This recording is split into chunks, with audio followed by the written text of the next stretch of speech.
क्या आपकी गाड़ी में चेक इंजन लाइट आ रही है या कहीं आपके गाड़ी में की इमोबिलाइजर लाइट ब्लिंकिंग कर रही है या चेक इंजन लाइट ब्लिंकिंग कर रही है या कहें ये जो दोनों लाइट है चेक इंजन लाइट और की इमोबिलाइजर लाइट दोनों आपकी गाड़ी में शो नहीं कर रही है या कहें आपकी गाड़ी लॉन्ग क्रैंकिंग ले रही है या आपकी गाड़ी सेल्फ नहीं उठा रही है या कहें आपकी जो गाड़ी है रास्ते में चलते चलते अचानक से बंद हो जाती है। तो इन सभी से रिलेटेड जो स्टार्टिंग प्रॉब्लम इशू है वो किन किन कारणों से आता है, सारा कुछ स्टेप बाय स्टेप डायग्नोस करेंगे। और आज का जो डायग्नोस प्रोसेस होगा वो सबसे बड़े डायग्नोस प्रोसेस होगा, तो वीडियो को एंड तक देखिए, मिस मत कीजिए। और अगर आप हमारे चैनल पर पहली बार हो तो चैनल को सब्सक्राइब करके रख लीजिए। चलिए वीडियो को स्टार्ट करते हैं। Hi everyone, welcome to Arohi motors. अब जान लेते हैं हम जो स्टार्टिंग प्रॉब्लम से रिलेटेड इशू है उसे हम स्टेप बाय स्टेप कैसे डायग्नोस कर सकते हैं। सबसे पहले हमें जो इग्निशन डैशबोर्ड मीटर है उसमें हमें ये चेक करना है कि उसमें जो सारा कुछ जो लाइट है, जो इग्निशन मीटर में लाइट, वो सब कुछ प्रॉपर आ रहा है कि नहीं, उसको हमें चेक करना है। अगर उसमें कुछ भी लाइट शो नहीं कर रहा है तो सबसे पहले हमें बैटरी चेक करना चाहिए। क्या जो बैटरी के दोनों टर्मिनल वायर हैं माइनस और प्लस वो प्रॉपर ढंग से फिक्स हैं कि नहीं, वो हमें चेक करना है। लूज तो नहीं है कनेक्शन, या कहीं से कनेक्शन है वो ब्रेक डाउन तो नहीं है, या कहीं से अर्थ लगा है कि नहीं, वो हमें चेक करना है। दूसरा उसके बाद सेल्फ, जो स्टार्टर सेल्फ मोटर है उसके जो कनेक्शन के जो वायरिंग है वो कहीं से लूज तो नहीं है या ब्रेक डाउन है, उसको हमें चेक करना चाहिए। अगर प्रॉपर सेल्फ उठा नहीं रहा है तो उसके बाद जो अगला प्रोसेस है हमारा, जो सेल्फ का सोलेनाइड है, रिले और फ्यूज, उसे हमें चेक करना चाहिए अगर प्रॉपर सेल्फ नहीं उठा पा रहा है तो।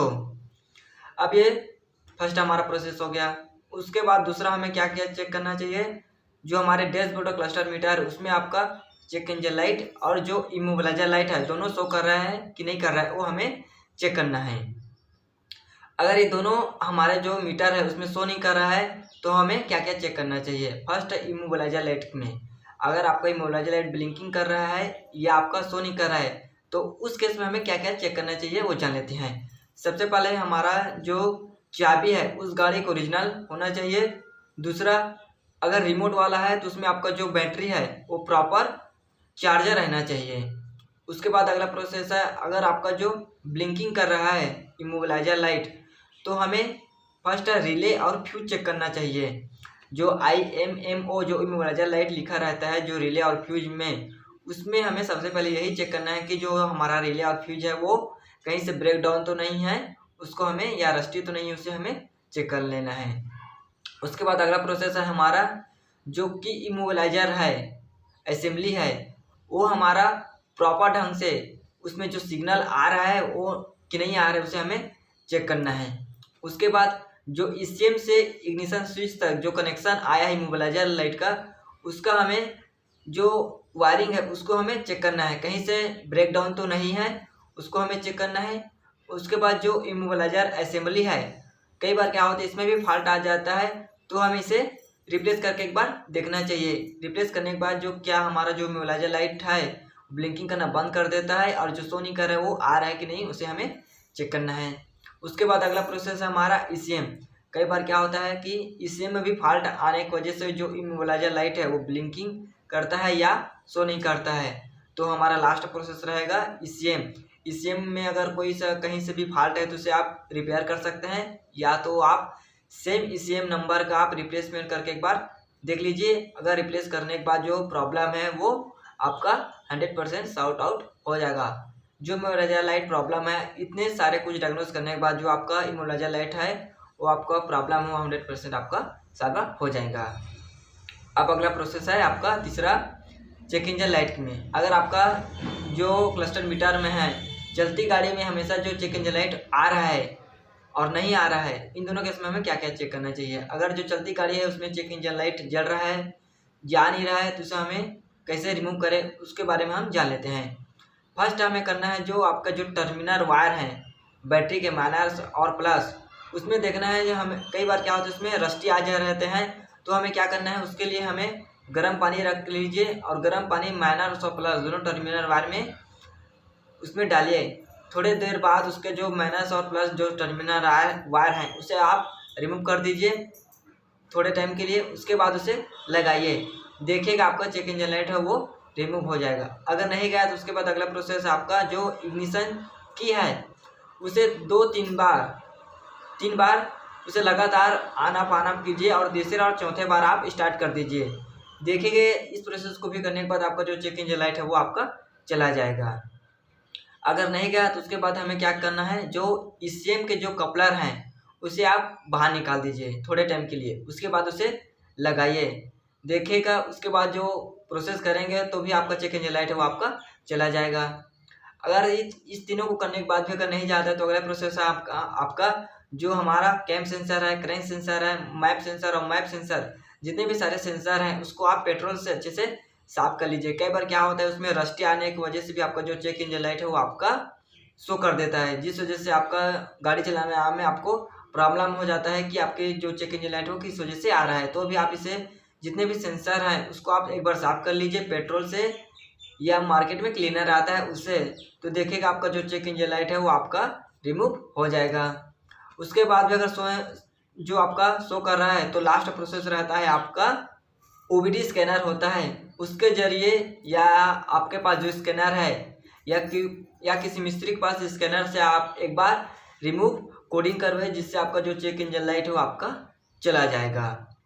अब जान लेते हैं अगर आपका जो चेक इंजन लाइट आ नहीं रहा है तो हमें क्या करना है। तो चेक इंजन लाइट शो नहीं कर रहा है तो सबसे पहले हमें जो रिले और फ्यूज है, चेक इंजन या इंजन कोई भी ऐसा लिखा जितने भी फ्यूज और रिले हैं उसको आप एक बार चेक कीजिए। कई बार क्या होता है जो फ्यूज है वो कहीं से ब्रेक डाउन हो जाते हैं, जिस वजह से जो आपका जो चेक इंजन लाइट है वो आपका शो नहीं करता है। उसके बाद है रिले और फ्यूज चेक करने के बाद है आपका जो रिले और फ्यूज जितने भी वायरिंग है और जो ईसीएम से वायरिंग आता है आपका इग्निशन मीटर तक, उन सभी वायरिंग को एक बार अच्छे से आप चेक कीजिए। क्या होता है कई बार जो कनेक्शन इग्निशन मीटर से जो ईसीएम तक या जो रिले और फ्यूज है वहाँ से जो कनेक्शन गया है उस कनेक्शन के बीच में कहीं से आपका जो वायरिंग है वो कट जा रहता है, जिस वजह से भी आपका जो चेक इंजन लाइट है वो आपका शो नहीं करता है। तो एक बार आप वायरिंग भी चेक कर लीजिए। और एक बात, कहीं से जो आपका कैम सेंसर और जो क्रैंक सेंसर है उसका भी अगर वायरिंग कहीं से भी कट जा रहेगा इन केस, तो भी आपका जो चेक इंजन लाइट है शो नहीं करता, तो भी आप इन दोनों को भी एक बार आप चेक कर सकते हैं। ये आपका जो चेक इंजन लाइट के प्रोसेस में है। कई बार क्या होता है आपका जो इसे में भी फॉल्ट आ जाता है तो भी आपका जो चेक इंजन लाइट है वो भी आपका शो नहीं करता है। वो ईसीएम है उसे भी आप एक बार चेक करवा सकते हैं या रिप्लेसमेंट करवा के देख लीजिए, जो आपका चेक इंजन लाइट का प्रॉब्लम है वो भी आपका सॉल्व हो जाएगा। अब चौथे नंबर पर बात करेंगे हम स्पार्क प्लग। अगर हमारा गाड़ी प्रॉपर ढंग से क्रैंकिंग ले रहा है तो भी स्टार्ट नहीं होता है तो अगला प्रोसेस हमारा स्पार्क प्लग। क्या होता है स्पार्क प्लग में दो कंडीशन है, एक आपका स्पार्क प्लग में करंट आ रहा है, दूसरा आपका स्पार्क प्लग में करंट नहीं आ रहा है। अगर करंट नहीं आया तो क्या चेक करें। फर्स्ट होता है आपका करंट नहीं आ रहा है तो जो स्पार्क प्लग का कॉइल होता है उसमें कहीं से ब्रेक डाउन या कट जा रहता है, जो स्पार्क प्लग के वायर हैं और जो कॉइल है उसमें, तो भी जो सिग्नल है जो करंट है प्रॉपर ढंग से नहीं आता है, तो हमें उसके वायर जो कॉइल है दोनों को चेक कर लेना है। उसके बाद जो है डिस्ट्रीब्यूटर से जो करंट सप्लाई है वो आगे तक आ रहा है कि नहीं आ रहा है उसे भी हमें चेक करना है। अब करंट आ रहा है इस केस में क्या कर सकते हैं, जो हमारे स्पार्क प्लग है वो हमें चेक करना है क्या स्पार्क प्लग हमारा सही है या उस खराब है या फॉल्ट है। कई बार क्या होता है जो हमारे स्पार्क प्लग उसमें रस्टी या जंग टाइप के लग जाने की वजह से भी स्टार्टिंग इशू आता है, तो भी हमें स्पार्क प्लग चेक कर लेना चाहिए। उसके बाद जो हमारा ईसीएम से जो वायरिंग आया डिस्ट्रीब्यूटर तक वायर आए हैं उसे भी हमें चेक कर लेना है, बीच से कहीं तो कटा तो नहीं है उसे भी। उसके बाद अगला प्रोसेस हमारा रिले और फ्यूज है, जो इग्निशन कॉइल फ्यूज और रिले रहते हैं उसे भी हमें चेक कर लेना है कि वहाँ से भी जो करंट और सिग्नल है वो प्रॉपर ढंग से आ रहा है कि नहीं। उसके बाद हमारा अगला प्रोसेस है ईसीएम। कई बार क्या होता है जो हमारा ईसीएम है उसमें भी फॉल्ट आ जाता है तो भी है हमारी गाड़ी स्टार्ट नहीं होती है, तो हमें एक बार ईसीएम को भी हमें चेक कर लेना है। उसके बाद हमें जो इग्निशन से जो वायर आए हैं उसे भी हमें चेक कर लेना है कि उसमें भी जो करंट सप्लाई आ रहा है उधर से भी कि नहीं, उसको भी हमें चेक कर लेना है। इन सभी को करने के बाद हमारा जो स्पार्क प्लग का जो प्रॉब्लम है वो भी सॉर्ट आउट हो जाएगा। अब फिफ्थ नंबर पर बात करेंगे फ्यूल सप्लाई। अगर हमारी गाड़ी में फ्यूल सप्लाई भी अच्छे ढंग से नहीं आएगा या प्रॉपर ढंग से सर्कुलेट नहीं होगा या फ्यूल ही नहीं डिलीवरी होगा आगे तक, तो भी गाड़ी में स्टार्टिंग इशू आता है, तो हम फ्यूल के भी बारे में जान लेते हैं। अगर हमारी गाड़ी में फ्यूल नहीं आ रहा है तो क्या क्या चेक करें। सबसे पहले हमें रिले और फ्यूज को ही चेक करना है। उसमें लिखा रहता है FI, इसका मतलब होता है फ्यूल इंजेक्शन या इंजेक्टर्स। उसके बाद लिखा रहता है फ्यूल पंप मोटर। इन दोनों से रिलेटेड फ्यूज और रिले को हमें सबसे पहले चेक करना है कि क्या ये दोनों सही हैं कि नहीं। उसके बाद हमें जो फ्यूल की जो सप्लाई से रिलेटेड वायरिंग है इग्निशन से टंकी तक, उसे हमें चेक करना चाहिए। जो सबसे पहले हमें करना है, जो टंकी के पास दोनों तरफ का जो कनेक्शन होता है, जो कपलर होते हैं, उसे हमें निकाल लेना है। और जो इग्निशन के तरफ से जो करंट आता है उसमें हमें एक बल्ब लगा लेना चाहिए और उसके बाद इग्निशन ऑन कीजिए। जो बल्ब रहेगा वो आपका माइनस और प्लस ब्लैक और रेड वायर में लगाइए और चाबी इग्निशन ऑन कीजिए। देखिएगा दोनों वायर में अगर करंट इधर से सप्लाई सही है तो आपका बल्ब जलेगा। 1-2 सेकंड के बाद बल्ब बंद हो जाएगा, तो जान लीजिए जो इसमें करंट सप्लाई है वो आ रहा है। अगर नहीं आ रहा है तो इग्निशन से जो टंकी तक के जो करंट है वायर है उसमें कहीं से ब्रेकडाउन है, जिस वजह से आपका सप्लाई नहीं आने की वजह से फ्यूल भी आगे तक डिलीवरी नहीं हो रहा है।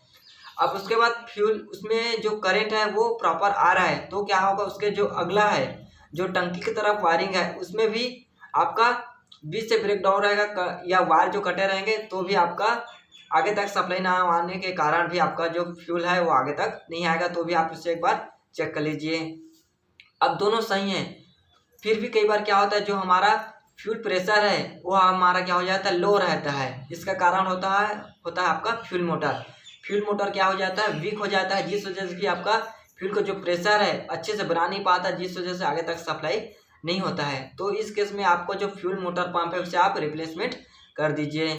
और एक चीज़ भी चेक कर सकते हैं, आपका जो फ्यूल फिल्टर है उसे भी आप चेक कर लीजिए। कई बार क्या होता है जो फ्यूल फिल्टर है वो भी चोक हो जाता है तो भी आपकी गाड़ी में जो फ्यूल है आगे तक सप्लाई नहीं हो पाता है। और जब आगे तक भी सप्लाई हो जाता है तो इन केस भी क्या होता है, जो आपके फ्यूल इंजेक्टर हैं, पेट्रोल फ्यूल इंजेक्टर या डीजल फ्यूल इंजेक्टर हैं, वो भी चोक हो जा रहते हैं तो भी आप उसे भी एक बार चेक कर सकते हैं। उस वजह से भी आपकी जो गाड़ी है स्टार्टिंग इशू आएगा, तो भी आप फ्यूल इंजेक्टर को भी एक बार चेक कर लीजिए। तो गाइस इतने करने के बाद भी आपका जो फ्यूल सिस्टम का जो प्रॉब्लम है वो भी आपका ओके हो जाएगा। 6वें नंबर पर जान लेते हैं कि अगर हमारी गाड़ी चलते चलते बंद हुई है तो किन कारणों से हुई है।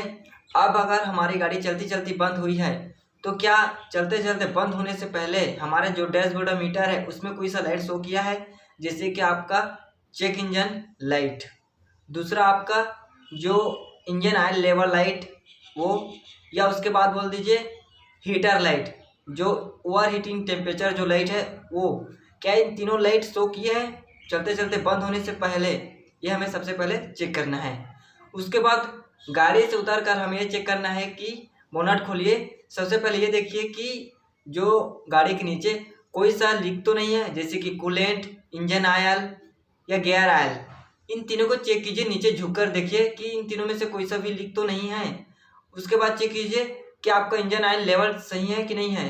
गेज उठा के देखिए कि आपका इंजन ऑयल जो लेवल है वो प्रॉपर ढंग से है, जैसे कि 3 लीटर, 3.5 या 5 लीटर जितने में इंजन ऑयल आपकी गाड़ी में डलता है वो चेक कीजिए।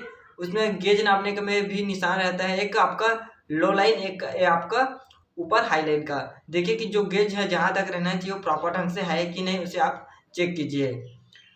अगर आप इनके सभी चीज को चेक करेंगे तो आपको आधे का जो प्रॉब्लम आपका सोल्यूशन वो आप खुद ही कर लोगे। जैसे कि अगर कहीं से वाटर लीक है तो आप मैकेनिक के पास जाते तक आप उसमें आप पानी डाल के आप मैकेनिक के पास जा सकते हैं।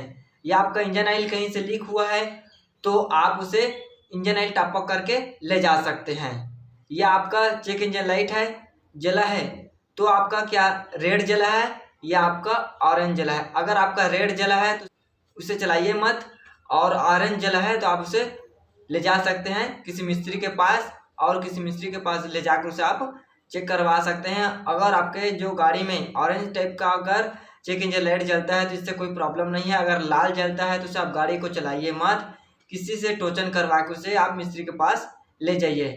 तो गाइस इन सारे चीज़ प्रोसेस को करने के बाद आपको जो गाड़ी का प्रॉब्लम है वो आपका सॉल्व या समस्या का समाधान आपका हो जाएगा। तो गाइस मैंने जो स्टार्टिंग रिलेटेड प्रॉब्लम आता है सारा कुछ मैं कैसे डायग्नोस करेंगे, एक एक स्टेप के बारे में क्या क्या करेंगे उसको मैंने सारा कुछ बता दिया, जिससे आपको एक हेल्प मिलेगी कि स्टेप बाई स्टेप हमें क्या क्या चेक करते जाना है। तो गाइस एक बार मैं रिव्यू करा देता हूँ। सबसे पहले हमें सेल्फ और बैटरी के दोनों उसको चेक कर लेना है, उसके जो कनेक्शन है। उसके बाद हमें डैशबोर्ड में देखना है इमोबिलाइजर लाइट और चेक इंजन लाइट वो आ रहा है कि नहीं आ रहा है। उसके बाद अगला प्रोसेस हमारा स्पार्क प्लग में करंट आ रहा है कि नहीं, उसे हमें चेक करना है।